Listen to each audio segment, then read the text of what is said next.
Bismillahirrahmanirrahim. Assalamualaikum warahmatullahi wabarakatuh. Innal hamdalillah nahmaduhu wa nasta'inuhu wa nastaghfiruh wa na'udzu billahi min syururi anfusina wa min sayyiati a'malina. May yahdihillahu fala mudilla lahu wa may yudlil fala hadiyalah. Asyhadu an la ilaha illallah wahdahu la syarikalah wa asyhadu anna Muhammadan abduhu wa rasuluhu la nabiyya ba'da amma ba'du. Langsung saja ya anak-anak sekalian, waktu kita nggak banyak, jadi Ustaz nggak memperpanjang muqaddimah lagi. Lihat bagi yang online, buka bukunya halaman 21. Nah, coba barisi bukunya, judulnya itu Al-Asma'u Al-Khamsatu.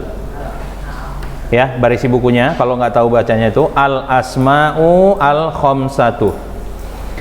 Artinya isim-isim yang 5. Isim-isim yang 5. Lihat situ. Perhatikan ya, perhatikan. Nanti nggak tahu. Al-asmaul khamsah artinya isim-isim yang 5, yaitu satu kelompok isim yang sama bentuk dan perubahannya. Isim-isim tersebut adalah, lihat balik bukunya, abun, akhun, hamun, fu, dan zu. Nampak? Nampak? Baik. Lihat di bawahnya, abuka, abaka, abika, akhuka, akhoka, akhika, hamuka, hamaka, hamika, fuka, faka, fika, zu malin, za malin, zi malin. Nah, kita baca keterangannya dulu. 1. Isim-isim di atas disebut isim yang 5, yaitu satu kelompok isim yang sama bentuknya dan perubahannya. Lihat contoh di atas.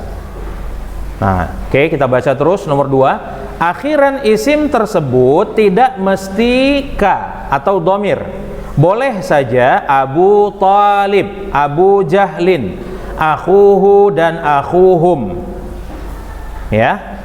Nomor 3, kalimat zu tidak selamanya harus bersambung dengan malin. Boleh saja zu ilmin, zu quwwatin, zu lubbin. Kemudian syarat-syarat isim yang 5. Terdapat 3 syarat untuk disebut isim yang 5. 1. Hendaklah dalam bentuk mufrad, dan apabila dalam bentuk jamak tidak disebut isim yang 5, seperti abaun, jamak dari abun, ikhwatun, jamak dari akhun. Nomor 2, hendaklah diidhofatkan atau disandarkan kepada kalimat lain, seperti akhuka, abuka. Bila tidak diidhofatkan, maka tidak disebut isim yang 5, seperti abun, akhun. 3, tidak diidhofatkan kepada ya mutakallim, ya yang berarti kepemilikan saya, seperti abi, akhi, dan seterusnya. Baik, tutup bukunya. Sekarang dengarkan penjelasan dari Ustadz dulu. Kemarin Ustadz nggak tahu ya, atau mungkin Ustadz lupa, ada nggak Ustadz udah jelaskan kepada antum semua dan Ustadz suruh catat? Ini Ustadz nanya ya, tentang keadaan kata dalam bahasa Arab. Udah ada atau belum? Coba lihat buku catatannya sekarang. Buku catatannya dibuka, dilihat ada atau tidak. Kalau nggak ada, biar kita tulis dulu sebelum kita masuk ke pembahasan Asmaul Khamsah. Nggak ada? Baik, tulis. Kata dalam bahasa Arab, kata atau kalimah bolehlah. Kata atau kalimah dalam bahasa Arab memiliki keadaan-keadaan,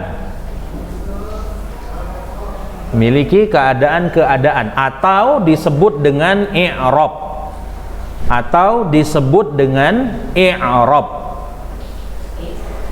I di atasnya ada koma, ya, kemudian R O B, ya.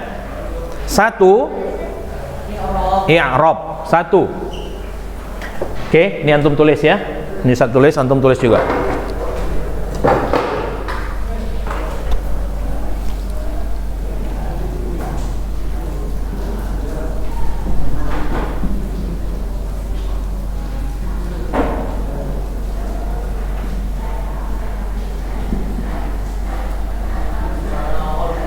Alamatul i'rab. Satu, ar-raf'u.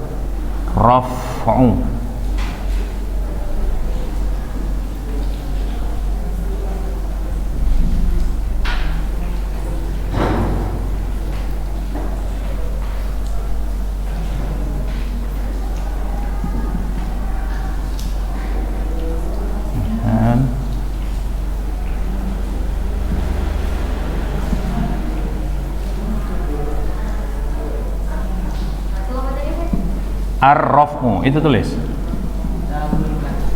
Kitabun garis miring yaktubu. Ini satu ya. Yang kedua,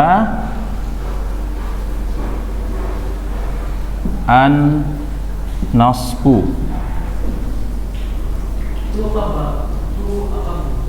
Yang mana? An-nasbu.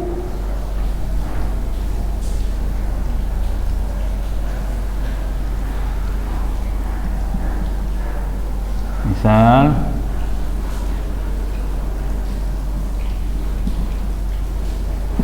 kitaban an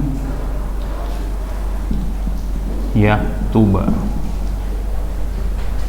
Pertiga, al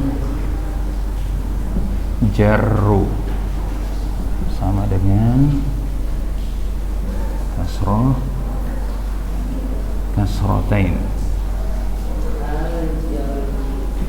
Misal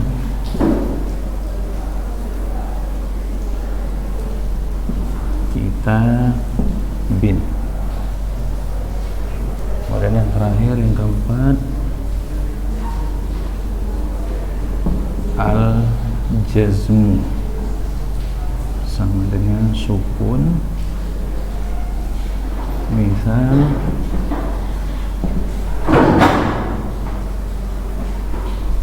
lam yaktub. Nulisnya cepat ya.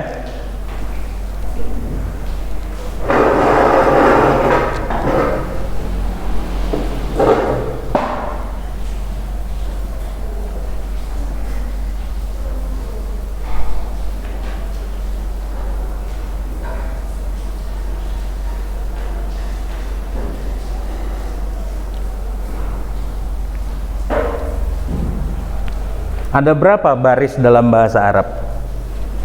Harokat. Ada berapa? Dhammah, fathah, kasroh, sukun. 4 ya. Tanwin. Hah? Enggak. Itu tajwid ilmunya.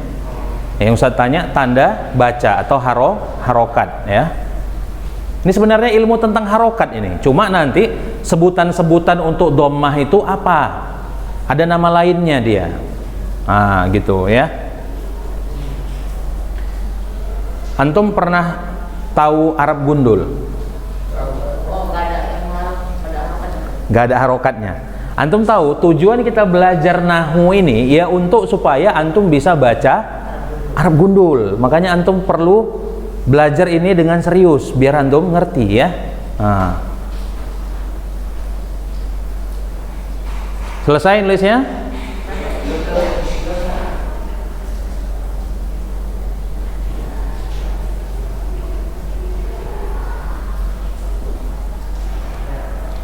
Udah? Belum? Ya udah.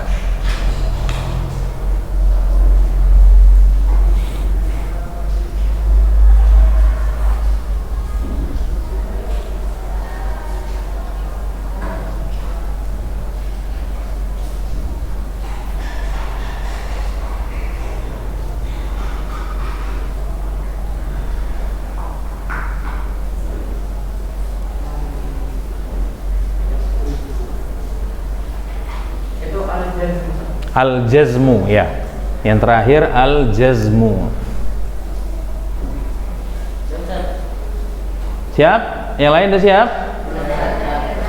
Ayo cepat biar saya jelaskan. Karena ini perlu dijelaskan dulu sebelum nanti masuk ke Asmaul Khamsah.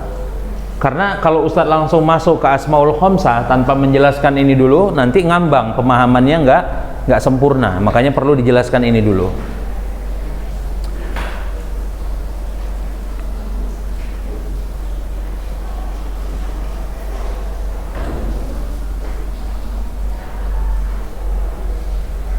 Berapa orang yang belum siap? Ayo, yang lain? Yang belakang udah siap?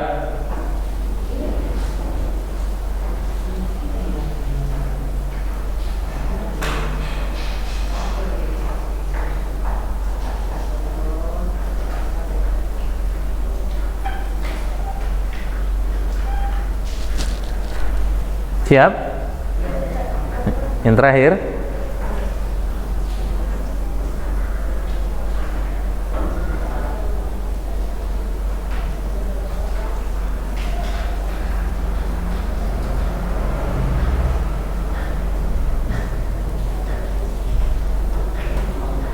Udah?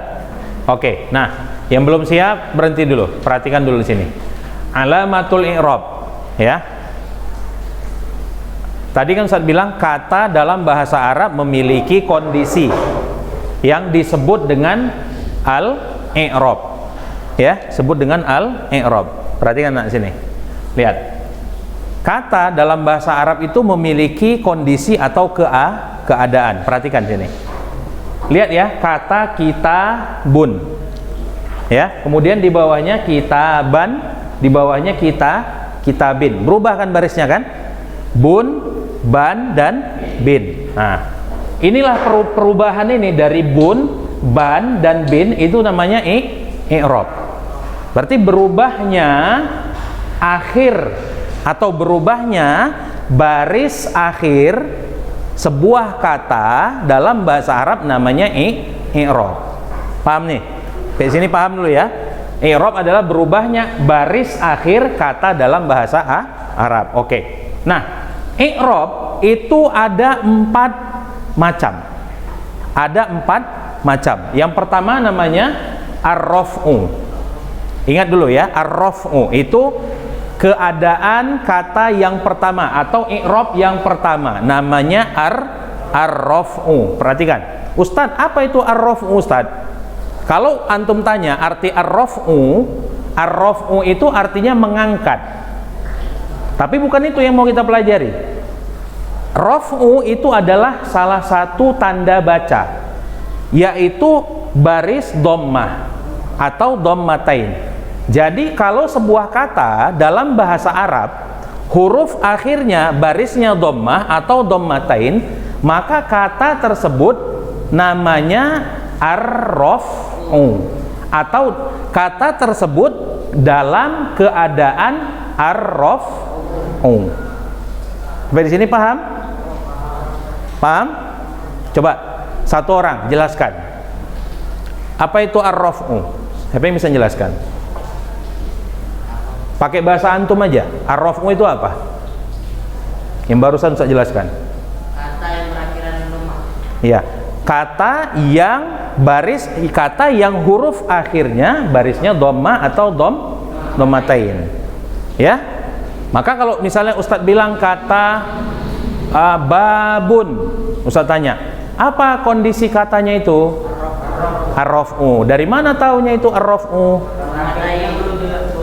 Iya, adanya dhammatain di huruf akhir. Paham sampai sini?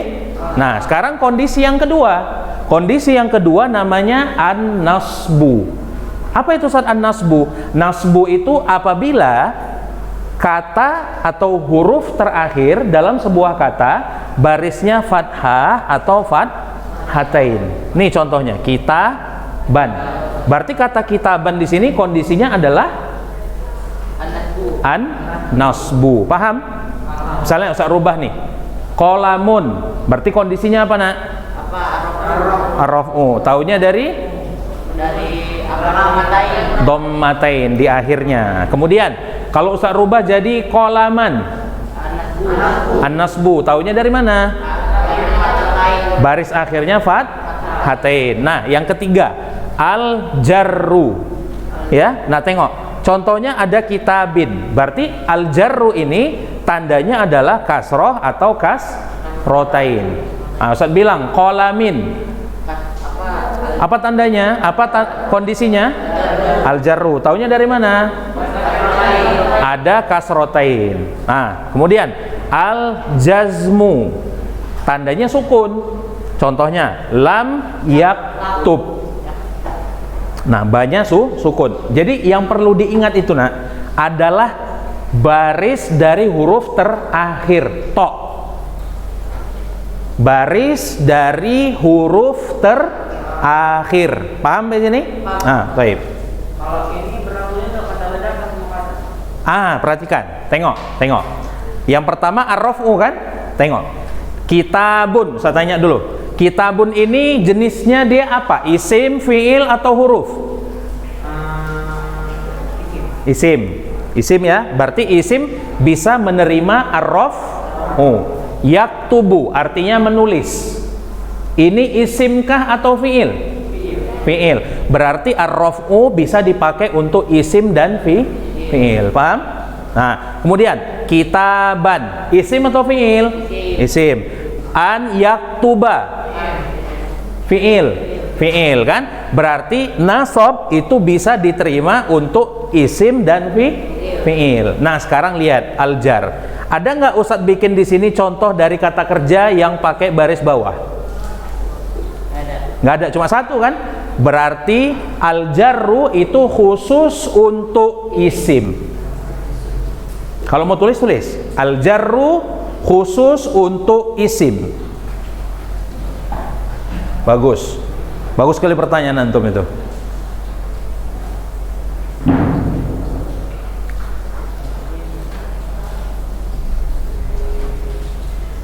Jadi misalnya kalau besarnya mata kan ainun itu untuk ke arrof. Ainun arrofu. Dari mana taunya? Karena ada maknanya. Paham antum?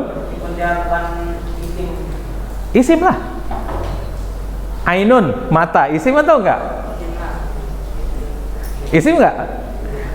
Coba, isim itu kemarin apa Ustaz bilang? Kata yang mempunyai makna tidak terikat dengan waktu. Berarti isim. Ya.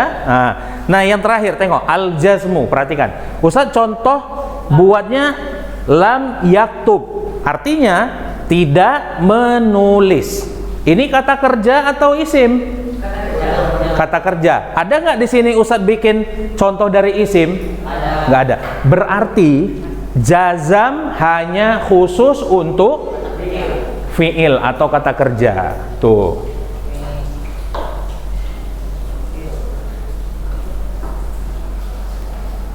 Berarti ar-raf'u dan an-nasbu bisa untuk isim, bisa untuk fiil. Al-jarru dan al-jazmu, al-jarru khusus untuk isim, al-jazmu khusus untuk fiil. Paham di sini? Antum paham nak? Paham ya? Baik. Yang lain paham apa enggak? Kalau nggak paham, tanya. Sebelum kita masuk ke pembahasan asmaul khamsah.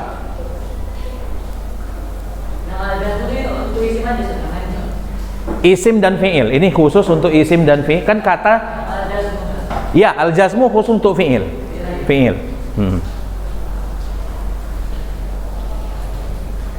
Al-jarru khusus untuk isim, al-jazmu khusus untuk fi'il. Paham ya ini ya?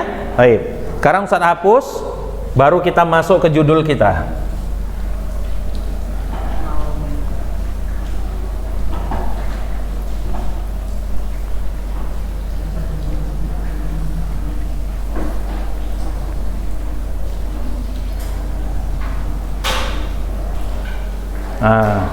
Baik.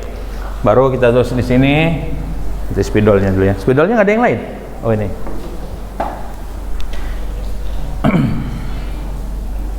Tulis ya. Al asma'u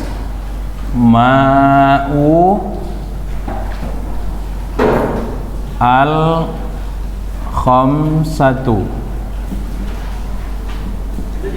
Ya, ini judulnya. Al asma al khamsah.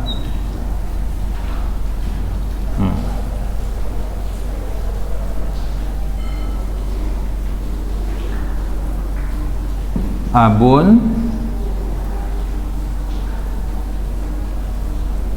akhun, hamun, fu, zu.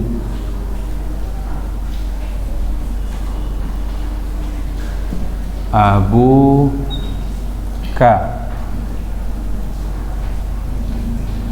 abaka,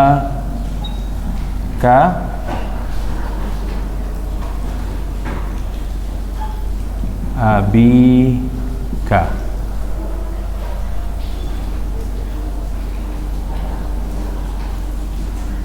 Akhuka,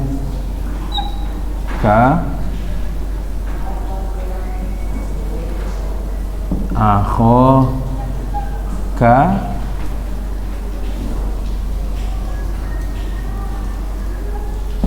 akhika.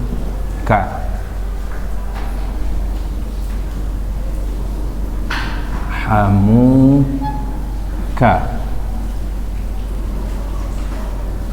hamaka,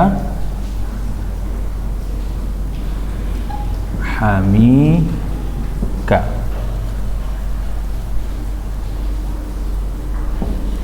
Fuka, faka, fika. Zu malin,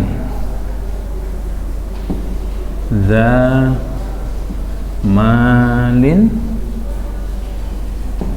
zi malin. Ayo cepat nulisnya.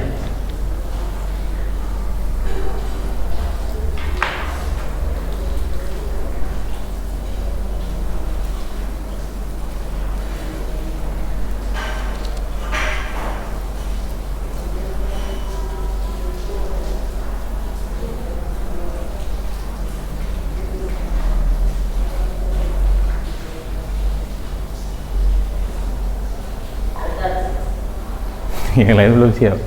Antum cepat kali nulisnya.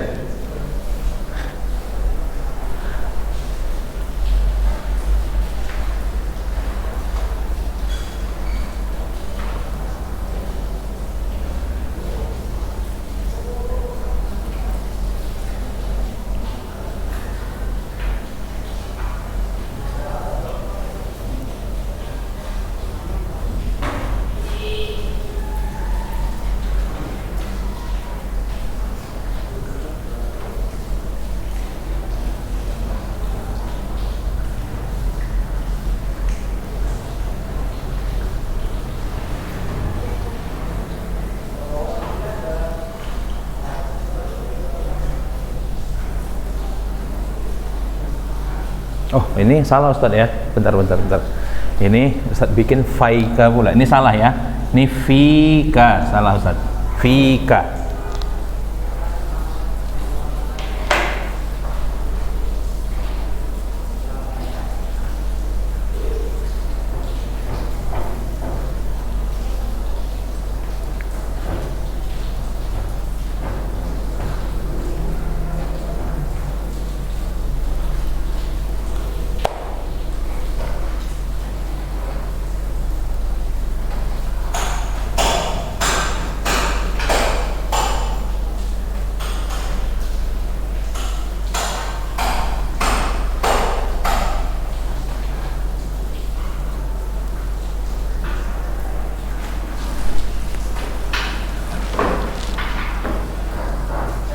Ya Ustaz.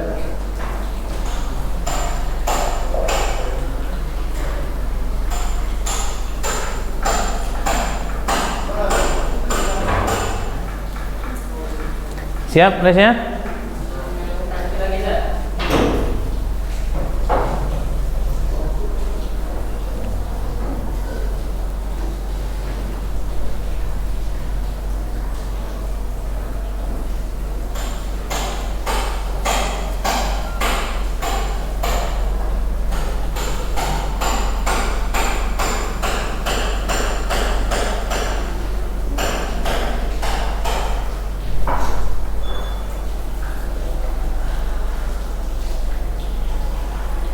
Yuk cepet, yang belum siap.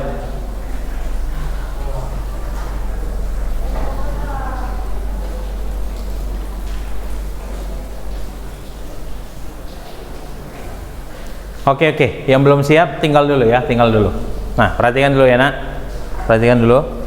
Biar kita cepat selesai, biar bisa pulang langsung setelah ini. Habis ini nggak ada lagi pelajaran lain kan?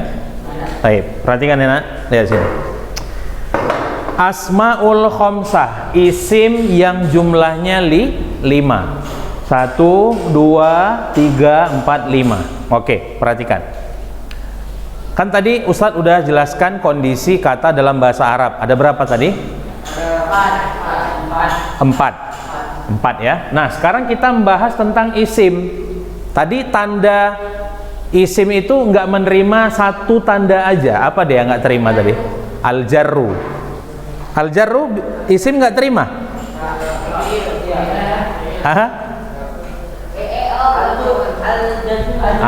Al-jazmu ya. Yang nggak diterima oleh isim itu hanya satu, yaitu al-jazmu. Berarti kita di sini cuma membahas 3 keadaan kata aja, yaitu ar-raf'u, an-nasbu, dan al-jarru. Nah, perhatikan. Tadi Ustaz jelaskan bahwasanya kata itu kalau dia dalam keadaan ar-raf'u, apa tandanya tadi? Akhiran apa? Dhammah atau dhammatain. Nah, sekarang perhatikan asmaul khamsah ini kalau dia dalam keadaan rofa, dia tidak lagi menggunakan dhammah atau dhammatain. Loh, jadi pakai apa Ustadz? Pakai huruf waw. Berarti asmaul khamsah tanda rofanya adalah huruf waw. Oke, berarti rofa selesai ya. Kemudian asmaul khamsah kalau dia dalam keadaan nasab. Oke, bentar. Tadi kalau yang isim yang biasa, yang bukan asmaul khamsah, kalau tanda nasabnya apa? Tanda nasabnya apa? Fathah atau fathatain. Contohnya tadi apa? Kitaban. Nah, kalau asmaul khamsah dalam keadaan nasab, tandanya bukan lagi fathah atau fathatain, tapi huruf alif. Nih, aba. Nah, tengok ya, kan abun. Kan huruf akhirnya ba kan? Tengok. Berarti ditambahkan alifnya setelah huruf ba. Sama seperti kata abu di sini, huruf akhirnya ba, setelah huruf ba baru ditambahkan huruf waw. Paham ya? Kan Ustadz bilang kan di akhir, baris akhir. Sekarang yang terakhir, tengok. Abika. Perhatikan nak. Ustadz tanya dulu. Kalau al-jarru tadi tandanya apa? Kasroh atau kasroh taini. Tapi pada asmaul khamsah tanda jarnya bukan lagi kasroh, tapi huruf ya. Nah, sekarang tulis catatan. Asmaul khamsah, tulis bahasa Indonesianya. Asmaul khamsah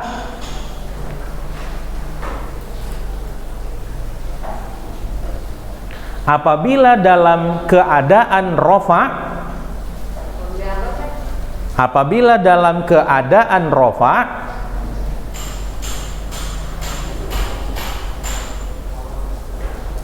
tandanya adalah huruf waw. Rofa. Ar-raf'u tadi. Kalau bisa bacanya rofa sama dengan ar-raf'u. Apa? Apabila dalam keadaan rofa, tandanya adalah huruf waw.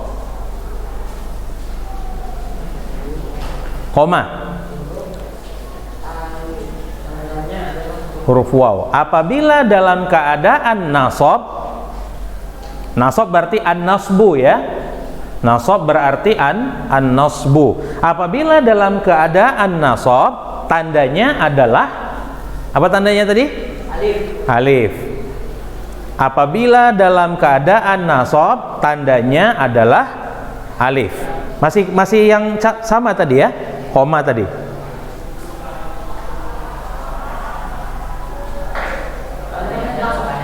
Ya. Nah, koma. Apabila dalam keadaan jar, maka tandanya adalah ya atau huruf ya. Baik. Titik.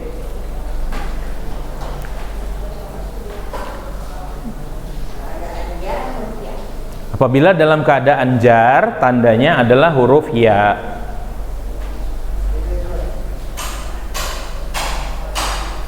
Sejauh ini paham? Paham ya? Nah, baik. Nomor 2 catatannya, nomor 2 atau di bawahnya aja bikin. Huruf waw, alif dan ya. Huruf waw, alif dan ya pada asmaul khamsah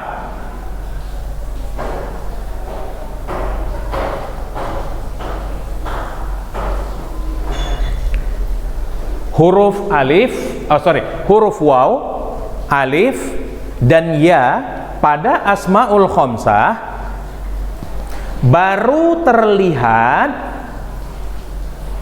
terlihat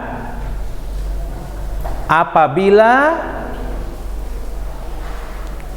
diidhofahkan, buka kurung, digabungkan, tutup kurung. Berarti diidhofahkan itu artinya digabungkan, tutup kurung, dengan kata lain setelahnya. Dengan diidhofahkan, buka kurung, digabungkan atau digandengkan, tutup kurung, dengan kata lain setelahnya. Oke, perhatikan ya. Lihat yang poin yang nomor 2 yang barusan Ustaz baca. Huruf waw, alif dan ya pada asmaul khamsah. Perhatikan dulu nak. Perhatikan. Huruf waw, alif dan huruf ya pada asmaul khamsah baru muncul bila diidhofatkan atau digabungkan dengan kata setelahnya. Perhatikan di sini. Ka. Ini bukan satu kata dengan kata abun. Berarti ini kata lain kan? Karena abun ini adalah asmaul khamsah yang digabungkan dengan kata lain, barulah dia muncul huruf wawnya, huruf alifnya atau huruf ya-nya. Paham di sini? Paham ya? Kalau abun sendiri artinya apa?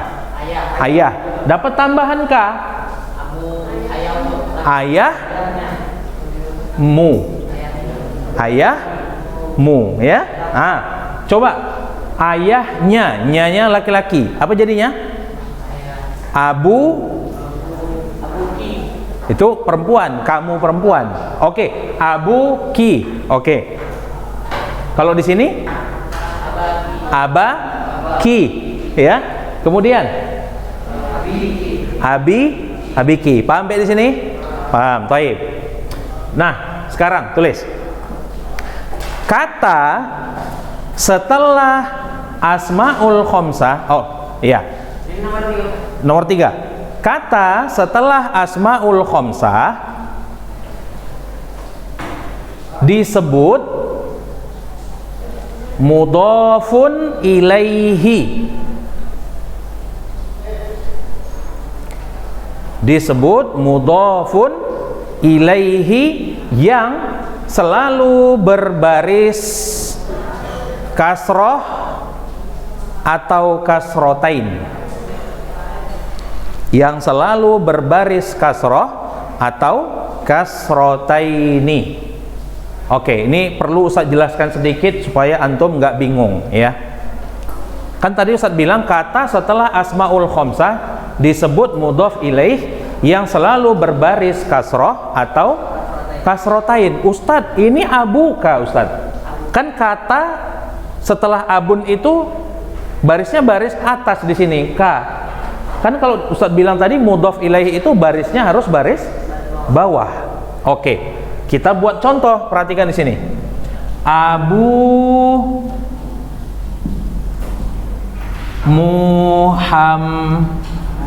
Muhammadin, bapak si Muhammad. Nah, ini Muhammad inilah dia mudhof ilaih. Barisnya baris bawah, paham? Nah, ini ka di sini, abuka, abaka, dan abika, ini namanya domir. Namanya domir. Oke. Ini kalau antum nggak paham sekarang, ini domir itu apa? Andai misalnya antum nggak paham, nggak apa-apa. Yang penting antum tahu asmaul khomsah jumlahnya 5. Tanda kalau dia rofa adalah waw. Kalau dia nasab, alif. Kalau dia jar, ya. Waw, alif, dan ya baru muncul apabila asmaul khomsah ini diidhofatkan atau digabungkan dengan kata lain setelahnya. Paham sampai di sini? Oke, udah cukup pelajarannya. Nah, ini kalau Abu Muhammadin ini, kata setelah asmaul khomsah ini memang harus selalu baris bawah. Tapi selain domir, domir, kita buat contoh, misalnya saudara si Zaid. Saudara bahasa Arabnya apa? Akhun ya. Saudara Zaid berarti gimana?